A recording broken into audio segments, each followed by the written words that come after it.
Hello hello students, online class में आपका स्वागत है। हम पढ़ रहे थे चैप्टर नंबर 2 मृदा जीवांश। क्या पढ़ रहे थे? मृदा जीवांश। अभी अच्छा तेरी खुली कौन की है?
हेलो स्टूडेंट्स, ऑनलाइन क्लास में आपका स्वागत है। हम चैप्टर नंबर 2 में जीवांश पढ़ रहे थे और उसी का पार्ट है नाइट्रोजन का स्थिरीकरण।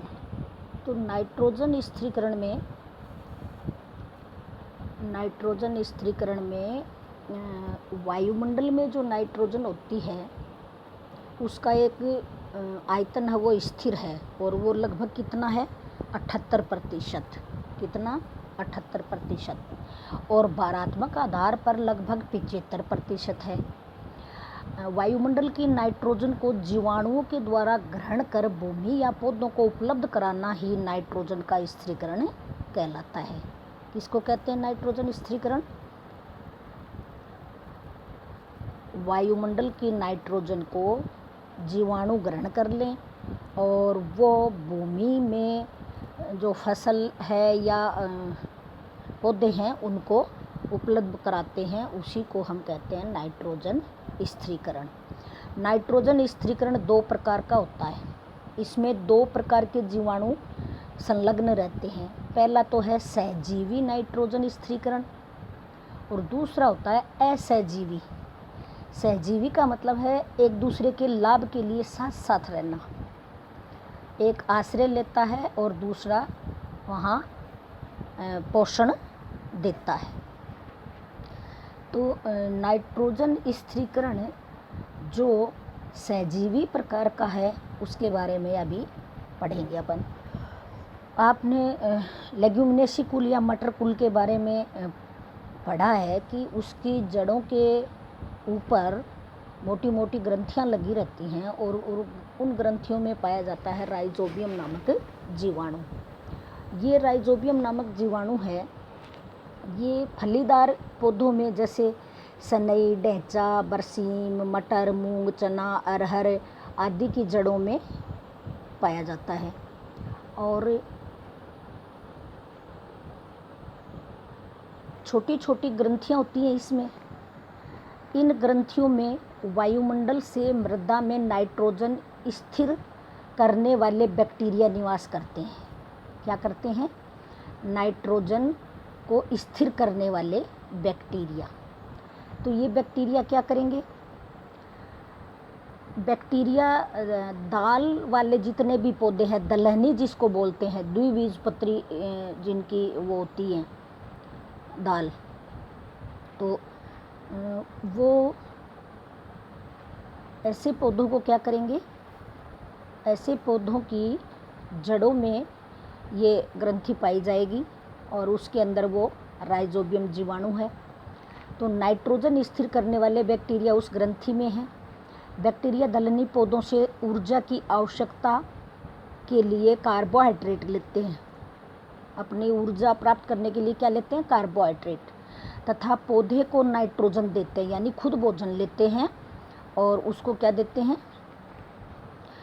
उसको देते हैं ऊर्जा, क्या करते हैं, खुद ऊर्जा लेते हैं और पौधे को देते हैं नाइट्रोजन। इसलिए बैक्टीरिया और दलहनी पौधों के संबंध को हम सिम्बायोसिस या सहजीवन कहते हैं। साथ साथ रहना, एक दूसरे के लाभ के लिए साथ साथ रहना क्या कहलाता है, सिम्बायोसिस। कई बार हिंदी में ऐसे भी लिख कर आ जाता है कि सिम्बायोसिस किसे कहते हैं या सहजीवन किसे कहते हैं, सहजीवन किसे कहते हैं, ऐसे आ जाता है। तो 1 नंबर के प्रश्न में आप निशान लगा लोगे इसको। सहजीवी जीवाणु राइजोबियम प्रजाति से संबंधित है। ये दलहनी पौधों के सहजीवन में वायुमंडलीय नाइट्रोजन का यौगिकीकरण करते हैं, वायुमंडल की नाइट्रोजन को नाइट्रोजन युक्त यौगिक में बदल देते हैं। फिर है ग्रंथि का निर्माण। ग्रंथि का निर्माण कैसे होता है, देखो, नाइट्रोजन स्थिरक बैक्टीरिया जड़ों में प्रवेश करके संक्रमण नलिका बनाते हैं और ये संक्रमण नलिका संपूर्ण मूल रोम में फैलकर मूलक व कोर्टेक्स तक पहुंच जाती है, यानी जड़ में। बैक्टीरिया कोर्टेक्स के वो जो काट देखते हैं अपन, चाहे तने की देखें या जड़ की देखें, तो कोर्टेक्स जो मृदुतक कॉलम वाला भाग है ऊतकों का, उसको कोर्टेक्स कहते हैं। तो कोर्टेक्स में बैक्टीरिया क्या करते हैं, कोर्टेक्स के विभाजन को प्रोत्साहित करते हैं, कोर्टेक्स में पहुंचकर कोर्टेक्स को विभाजित करते हैं। इस प्रकार जड़ों में ग्रंथि बन जाती है। पादप वृद्धि की प्रारंभिक अवस्था में बैक्टीरिया जड़ों के ऊपर संक्रमण करते हैं। जो शुरुआती स्थिति होती है उसमें क्या करते हैं, बैक्टीरिया हैं वो जड़ों के ऊपर, प्रारंभिक अवस्था में बैक्टीरिया जड़ों पर संक्रमण करते हैं और बाद में पौधों को नाइट्रोजन देकर लाभ पहुंचाते हैं। इस प्रकार ग्रंथियों में उपस्थित बैक्टीरिया का विकास एवं नाइट्रोजन स्थिरीकरण का काम शुरू हो जाता है या कार्य प्रारंभ हो जाता है। स्थिरीकरण का कार्य, संक्रमण शुरू होता है तो स्थिरीकरण का कार्य भी शुरू हो जाता है। उसके बाद है सहजीवी नाइट्रोजन स्थिरीकरण बैक्टीरिया। सहजीवी नाइट्रोजन स्थिरीकरण बैक्टीरिया, तो ग्रंथियों में नाइट्रोजन स्थिर करने वाले बैक्टीरिया को क्या कहे हैं अपन, राइजोबियम जाति का है वो। और राइजोबियम की कुछ जातियां निश्चित पौधों की जड़ों पर ही मिलती हैं। मतलब एक ही जो राइजोबियम की प्रजाति है वो सब पौधों में नहीं है, अलग अलग हैं। सामान्यतः इन बैक्टीरिया को पोषित पौधों के अनुसार भिन्न भिन्न जातियों में निम्न जो तालिका दी हुई है अपनी, उसके अनुसार बांटते हैं। जैसे जाति का नाम है राइजोबियम मेलिलोटी, राइजोबियम मेलिलोटी वर्ग का कोई जीवाणु है और वो किस में पाया जाएगा, वर्ग का नाम है रिज का वर्ग। अब रिज का क्या चीज़ है, पशुओं को खिलाने वाला हरा चारा या घास है, उसको हम रिज का कहते हैं। किसको कहते हैं, पशुओं को खिलाए जाने वाला हरा चारा या घास रिज का है। तो इसके लिए रिजके में रिज का आ जाएगा फसल, और स्वीट क्लोवर, स्वीट क्लोवर। दूसरा है राइजोबियम ट्राइफोली, वो तिपतिया वर्ग यानी क्लोवर वर्ग में। अब ये क्लोवर क्या चीज़ है, इसको थोड़ा मैं देख के बताऊंगी आपको कि और दूसरा नाम इसका क्या है। तीसरा वर्ग है राइजोबियम लेग्यूमिनोसेरम, तो इसका लेग्यूमिनेसी यानी मटरकुल, लेग्यूमिनेसी यानी मटरकुल, ये दूसरा और ये तीसरा। ये उद्यान मटर और खेत मटर और स्वीट पी यानी मीठे मटर और मैसूर, मैसूर वाली दाल जो उगाते हैं अपन, मैसूर, इन चारों के लिए है ये सेरम लेग्यूमिनेसी कुल के लिए। ऐसे ही वर्ग नंबर 4 है राइजोबियम फजीओली, तो फेजिओलस वर्ग के लिए है। अब फेजिओलस वर्ग क्या है? गार्डन बीन, बीन किसको बोलते हैं अपन? द्विबीजपत्री जो अपनी चवला वगैरह होती है, मोठ होते हैं, उनको बीन बोलते हैं, या अपना जैसे मोठ दे दिया है, मोठ और बीन के लिए। फिर 5वां है राइजोबियम जेपोनिकम, राइजोबियम जेपोनिकम, तो ये सोयाबीन वर्ग के लिए है। किसके लिए है? सोयाबीन वर्ग के लिए। ये चौथा और ये 5वां राइजोबियम जेपोनिकम, सोयाबीन वर्ग के लिए। छठा है राइजोबियम लुपिनी, लुपिनी तो लुपिनी वर्ग के लिए है, नाम तो इसी से हो जाएगा इसका। तो वार्षिक और बहुवार्षिक लुपिन जो पौधे होते हैं उनके लिए है।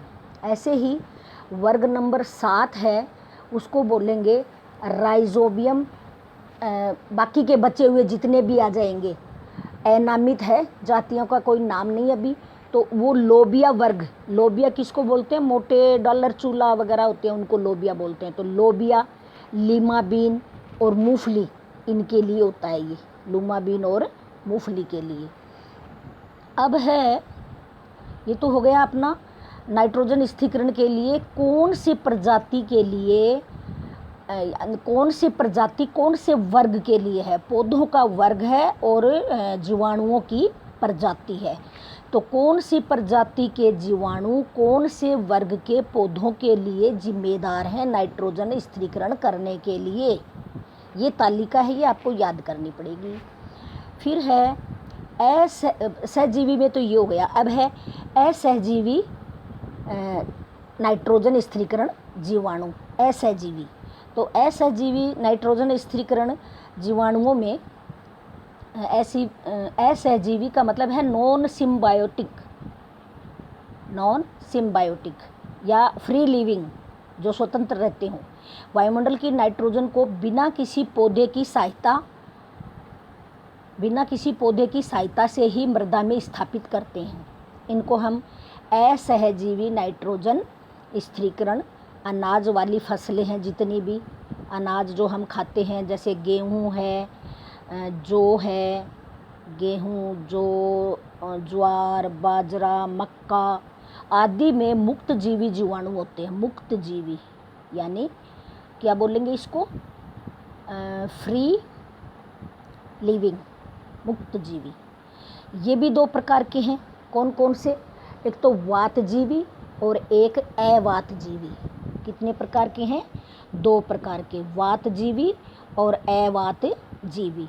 तो वातजीवी हैं वो कौन से हैं? अब वातजीवी में देखो, ये जीवाणु एजोटोबैक्टर प्रजाति के हैं। एजोटोबैक्टर और साधारण भूमि में बहुतायत से या बहुत मात्रा में पाए जाते हैं। ये जीवाणु वायुमंडल की नाइट्रोजन को लेकर अपने शरीर को पुष्ट करते हैं। ऐसे पौधे क्या करते हैं? वायुमंडल से अपनी नाइट्रोजन लेते हैं और अपने शरीर को पुष्ट करते हैं, और मरने के बाद भी इन जीवाणुओं द्वारा एकत्रित की गई नाइट्रोजन है वो भूमि में पौधों के उपयोग के लिए उपलब्ध रह जाती है। यानी मरने पर, पौधे के मरने पर उसकी नाइट्रोजन भूमि में ही रह जाती है। इन जीवाणुओं के भूमि में सुचारू रूप से क्रियाशील बने रहने के लिए उसमें कार्बोहाइड्रेट, फॉस्फेट, चूना, नमी, वायु पर्याप्त मात्रा में उपलब्ध होनी चाहिए। तो ऐसी भूमि जिसमें ये वातजीवी जीवाणु पनप जाएं, इसके लिए उस भूमि में कार्बोहाइड्रेट यानी CHO, कार्बन, हाइड्रोजन और ऑक्सीजन की मात्रा हो, वहाँ फॉस्फेट हो, कार्बोहाइड्रेट हो, फॉस्फेट हो, चूना हो, थोड़ी सीलन या नमी हो और हवा भी हो। इस वर्ग में एजोटोबैक्टर तथा विजेरिकिया प्रमुख हैं, 2 प्रकार के। कौन कौन से? एजोटोबैक्टर और विजेरिकिया। एजोटोबैक्टर है उसकी 5 प्रजाति पाई जाती हैं। कौन कौन सी? पहली है क्रोकोकम, दूसरी है विजेरिकी, तीसरी है विनेलेंडी, चौथी है एजल्स और पांचवी है इंडिकम। पांचवी का क्या नाम है? इंडिकम। एक बार दोबारा देखो, एजेटोबैक्टर में 5 प्रजाति पाई जाती हैं। एजेटोबैक्टर क्रोकोकम, एजेटोबैक्टर विरेजिकी, एजेटोबैक्टर विनेलेंडी, एजेटोबैक्टर एजल्स और एजेटोबैक्टर इंडिकम। तो एजेटोबैक्टर तो सबके लगाएंगे अपन, क्रोकोकम, विजेरिंकी, विनेलेंडी, एजल्स और इंडिकम। इसके बाद में है अवातजीवी। अवातजीवी, तो अवातजीवी किसको कहेंगे? ये जीवाणु वायु की अनुपस्थिति में भूमि की नाइट्रोजन का यौगीकरण करते हैं। वो तो वायु की उपस्थिति में करेंगे, इसलिए उसका नाम है वातजीवी। और ये करेंगे उसकी अनुपस्थिति में, हवा हो या ना हो, ना होंगे तब करेंगे, ये होने पर ये वाले हैं। तो जीवाणु वायु की अनुपस्थिति में भूमि में नाइट्रोजन का यौगिकीकरण करेंगे। नाइट्रोजन N2 के रूप में है, अणु रूप में है, और उसके क्या बन जाएंगे? यौगिक बन जाएंगे। ये जीवाणु संख्या में एजेटोबैक्टर से ज़्यादा होते हैं। अम्लीय भूमि और पानी निकास के प्रबंधन का अभाव ऐसी परिस्थितियाँ हैं जहाँ ये जीवाणु, एक तो भूमि कैसी हो जाए? अम्लीय हो जाए, और दूसरा अगर बारिश वगैरह हो रही है या हम पानी दे रहे हैं तो उस ज़मीन का पानी कहीं निकले नहीं, उसी ज़मीन में ही रहे, भरा रहे। चाहे वो ज़्यादा हो जाता है तो ऊपर भरा रहे, लेकिन पानी का निकास का प्रबंधन का अभाव होना चाहिए। पानी का निकास नहीं हो ऐसी ज़मीन में ये जीवाणु अवात पाए जाएंगे। जहाँ ये जीवाणु अपनी ज़्यादा मात्रा में मिलेंगे, और इसको हम कहेंगे अवात जीवाणु है, उसका नाम क्या है? क्लोस्ट्रीडियम पास्चुरियनम। क्लोस्ट्रीडियम देखो ये है क्लोस्ट्रीडियम पास्चुरियनम।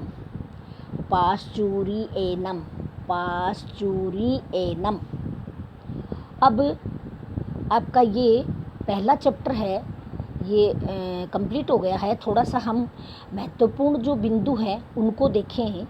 तो सबसे पहला बिंदु अपना है कि साधारण मृदा में 0.1 से 5% जीवाश्म पाए जाते हैं। 0.1 से 5। मृदा में जीवांश पदार्थों का मुख्य स्रोत क्या है? पौधे और जंतु। जीवाश्म किससे बनते हैं? पौधों के टूटने, गिरने से, पत्तियां गिरने से, या पूरा पेड़ ही नष्ट होकर पड़ा रहे ज़मीन में, और ऐसे ही जंतुओं के वेस्ट प्रोडक्ट वगैरह है, जंतु खुद मर जाते हैं, तो इनके विच्छेदन से। तीसरा है लिग्निन का विच्छेदन बहुत जटिल है, क्योंकि हमने शुरू में ही देखा है कि कार्बोहाइड्रेट से सेलुलोज, हेमी सेलुलोज ये बनने में मतलब शुरू में ये क्रिया अपक्षय की है या इनके विघटन की है, वो तेज़ी से होती है, लेकिन बाद में धीरे धीरे होती है। तो लास्ट जो प्रोडक्ट बनता है लिग्निन, उस समय बहुत धीमी मतलब टाइम लगता है बहुत। तो विच्छेदन बहुत जटिल है, और प्रोटीन के साथ मिलकर ये लिग्नोप्रोटीनेट का निर्माण करते हैं। कौन मिल जाते हैं प्रोटीन के साथ? प्रोटीन के साथ लिग्निन मिल जाती है। और लिग्निन वैसे किससे प्राप्त हो रही है? कार्बोहाइड्रेट से। कार्बोहाइड्रेट का सरल रूप क्या है? Hemy cellulose. हेमी सेलुलोज के बाद में सेलुलोज, और सेलुलोज के बाद में लिग्निन। तो ये लिग्निन बनने के बाद लिग्निन किससे जुड़ गया? प्रोटीन से। सीधा कार्बोहाइड्रेट प्रोटीन से नहीं जुड़ सकता। कार्बोहाइड्रेट का सरल अवयव बना है लिग्निन, और लिग्निन बाद में जा कर के किससे जुड़ा है? प्रोटीन से। अब है ह्यूमस, गहरे भूरे या काले रंग का जटिल यौगिकों से बना हुआ अक्रिस्टलीय पदार्थ है, यानी कोई विशेष संरचना नहीं होती है, पाउडर जैसा है, काला पाउडर जैसा। आपने देखा होगा कई बार बहते पानी में अगर ऊपर पानी जमा हो जाता है, बहता बहता फिर अगर वो पानी सूख जाता है तो काली काली पपड़ी सी जम जाती है मिट्टी पे। वो काली पपड़ी जो जमी हुई है वही अपनी क्या है? वही अपनी ये है ह्यूमस है। अब है मृदा का कार्बन नाइट्रोजन अनुपात है वो या तो 10 अनुपात से लेकर के 12:1, 10:1 से कम नहीं होना चाहिए और साधारण कृषि के लिए, और 12.1 से ज़्यादा नहीं होना चाहिए। तो सबसे ज़्यादा ये किस में पाया जाता है, जो फसल के अवशेष हैं उसमें 100:1 के करीब कार्बोहाइड्रेट, कार्बन की मात्रा 100 और नाइट्रोजन की 1। उसके बाद में है